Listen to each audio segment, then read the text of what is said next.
Okay. Yep, That's so exciting. we're ready. Yeah. And they don't know what they're having. Yeah. Yeah. And you have a wedding coming up, don't you? Yes. And I keep listening to the song. I could be in you. You know? Yeah. It's crazy. I mean, they have a plan, but, you know, plans don't always go the way they want. So. yeah, these guys are pretty good about it. Tyler, yeah, kept true to the plan. Yeah. And Carrie graduated with that. Oh, okay. Mm-hmm.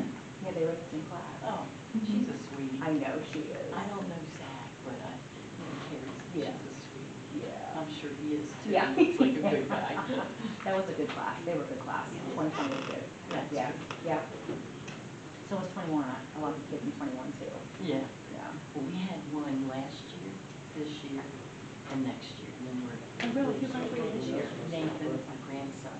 Yeah. From Littlestown? Mm-hmm. Oh, good. What was his last name? Nice. He was a. Okay. But he did just get hired on at Colorado. Meeting comes in order. This is the meeting of the Finance Property Supply Committee meeting.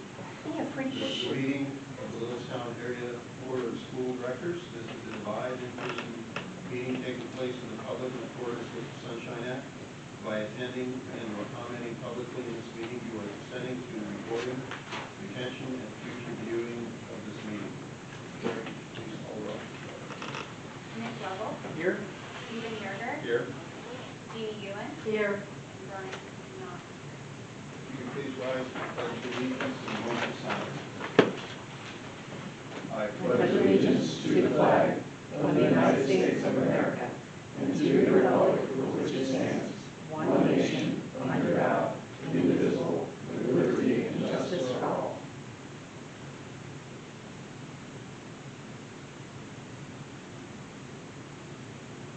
Thank you.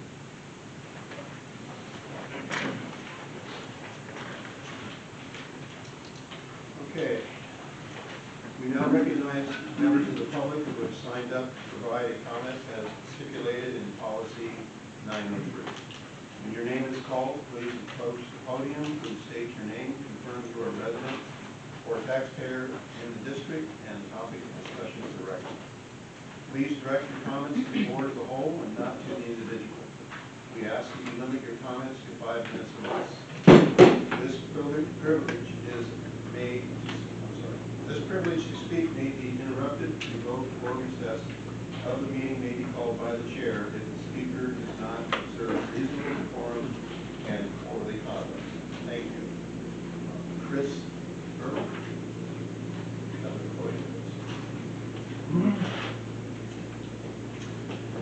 Hi y'all, my name is Chris Erdl, 31 Wheaton Drive, in Littlestown. And I just want to thank you all for taking time, your knowledge and your expertise, you know, for the whole school board, for all the things you guys do. You know, during the year to make our school system apparently one of in the top 10% of the state. So I think that's a real great accomplishment.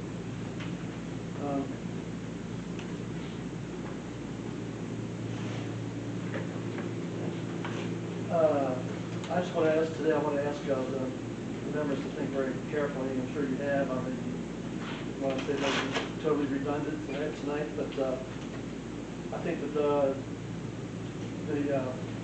doing away with the bus system, and apparently we're the only ones in the whole county that still have a bus system of our own. Everybody else apparently has already been contracted out. So I may be behind the 8 ball here, but I just want to say that you know, without a comprehensive study, I mean, it's a very complicated picture that Pennsylvania State on their website asks for different ways of calculating the expenses and the costs. It seems to be really crazy.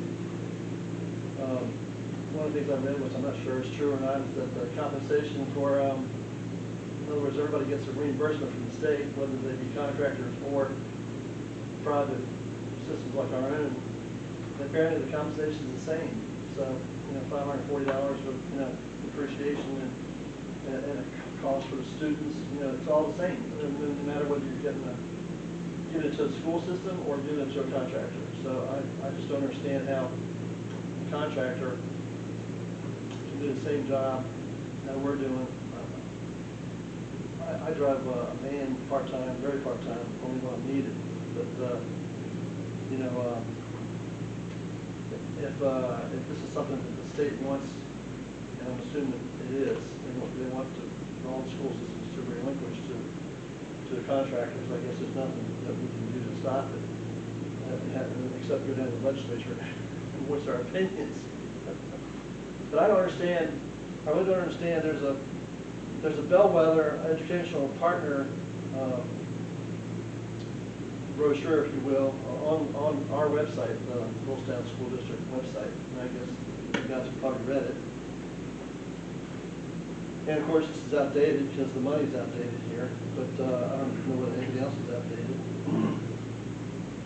They say that the drivers of the cost differential for contracting are unique to Pennsylvania because the state does provide this generous reimbursement rates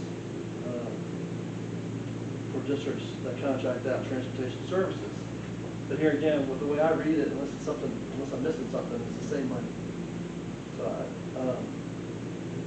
So apparently, unsurprisingly, the majority of Pennsylvania's school system is contracted 72%, and that was as of 2008, a long time ago. We're the last ones left. I don't know. It's probably more like 95% now. Anyway, they say here that once a district decides to contract and sell its bus fleet, which I assume is what you all, they're planning on doing, contractors have more leverage in contract negotiations because, insourcing transportation services again would require repurchasing buses. It would be a very heavy burden on the district. But I also understand that the Pennsylvania legislature, according to the law that I read, will also reimburse us for additional monies that contractors may ask for in a year to a limit.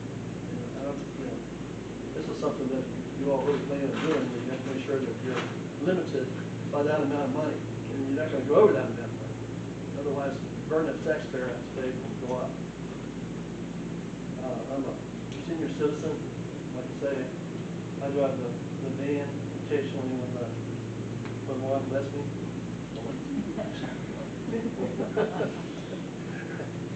And it's only when I'm needed, which is not very often, to be honest with you. But anyway, other factors contributing to comparatively high costs for contracting could apply to districts more generally. In some cases, contracting may actually increase costs, is what this brochure is saying. It's on our website. So they say that there's a report from Harrisburg-based Keystone Research Center found that Pennsylvania districts pay more when opting to contract out transportation services compared to directly running transportation service themselves. Could you wrap it up? You're running out of time. Absolutely. Anyway, they're saying here in 2017 that the cost, the included total cost increased by roughly $224,000 a year. That's more than what we're paying now. So I know that this committee apparently voted for no tax increase for the following coming year, but I'm just wondering what's going to happen in the next couple of years after that. One of the things that is a better option is something that we really appreciate your comment. I just wanted to say that the public transportation option should be researched. Rapid, public transportation, something that's someone currently, Philadelphia and Washington D.C. use public transportation for their bus service. That's something that needs to be researched by you all before you make a decision. I appreciate that. I appreciate very much your comment. All right, thank you. Okay.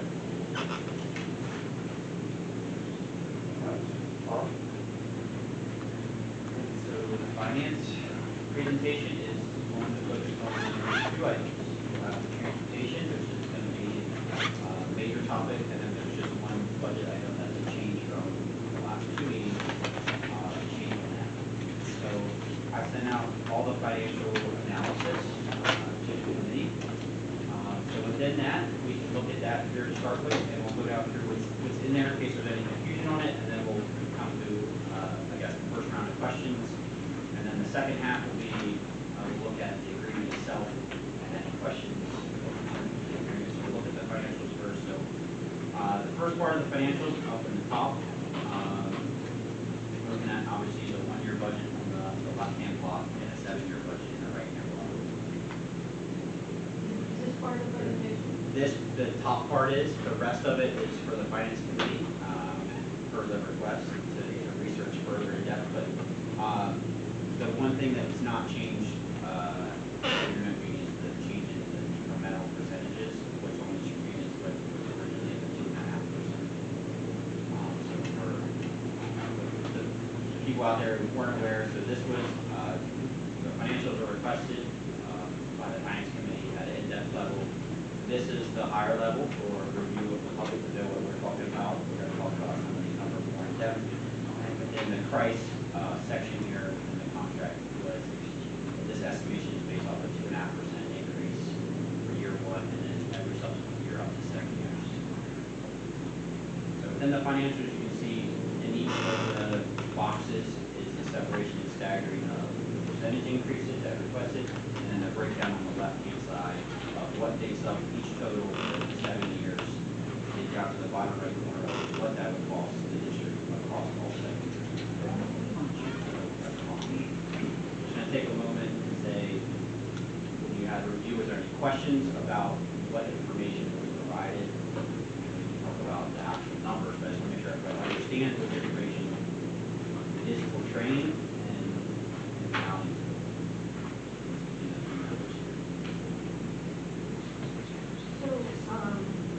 tell me again all these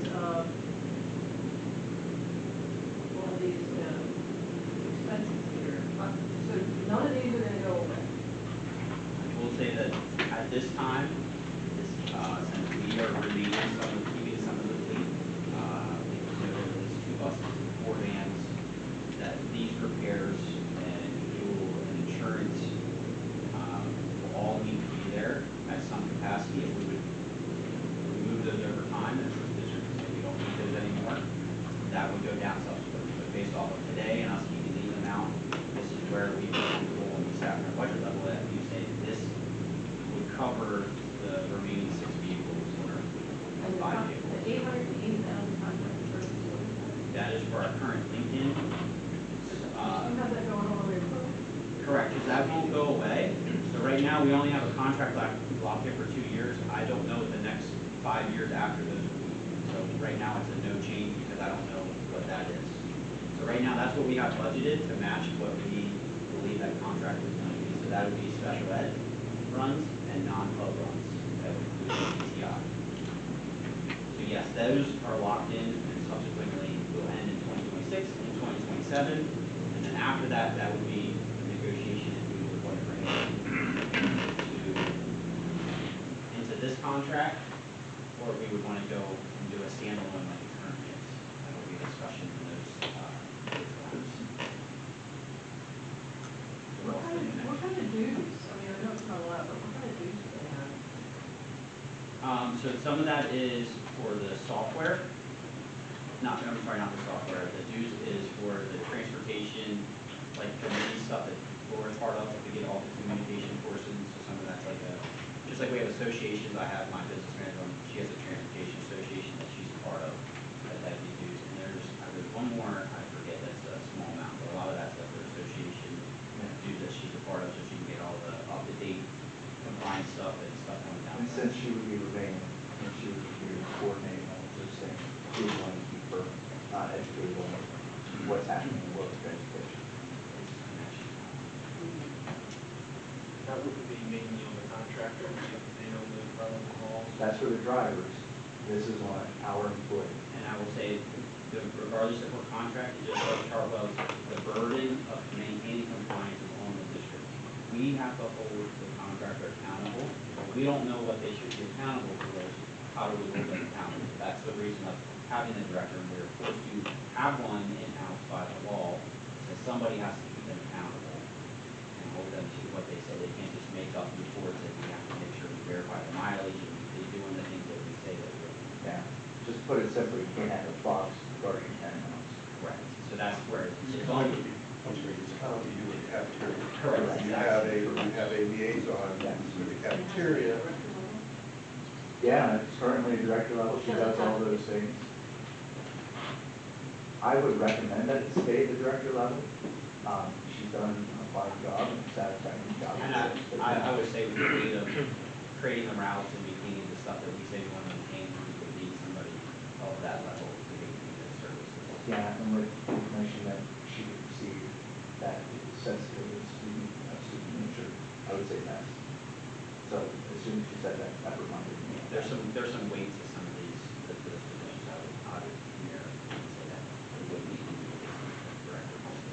So like if we had additional questions, we could probably have to go into an executive session to talk about that. About personnel, yeah. Yes. The individuals. I think there are some questions that people would like to ask, and I'd like to go ahead. Well, can you just explain how it all is going to function day to day, like who's going to do what and how it's all going to function? So I would say, based off of what this is, a typical day would be a driver would report to our lot. They would go in with Laura and ask if there's any special accommodations that they could do any day. And they would go through their pre-check of their vehicles, make sure the vehicle is safe, and then they would report to their route. There's no changes for the day. And they would continue to do the kids. That would be their morning route. They would leave. They would come back for the afternoon route. Do the same thing. Pre-check purchases what they do. It's just they would the routes would be. And then us dealing with price, how does all that function? So from a month-to-month standpoint, Laura would be handling them from invoice discrepancy standpoint and making sure all those mileage reports and stuff are met. So your discipline over day-to-day to handle. Obviously, it comes up before calling out sick. She has to coordinate that with Price and make sure everything's covered. That's her job to make sure, along with Price, that everything's covered and make sure people maintain. So that's kind of how the day-to-day would work. No changes in now. It's just she has to go help hand in hand with Price. But right now, she does that pretty much herself in-house. So Price would not provide full service.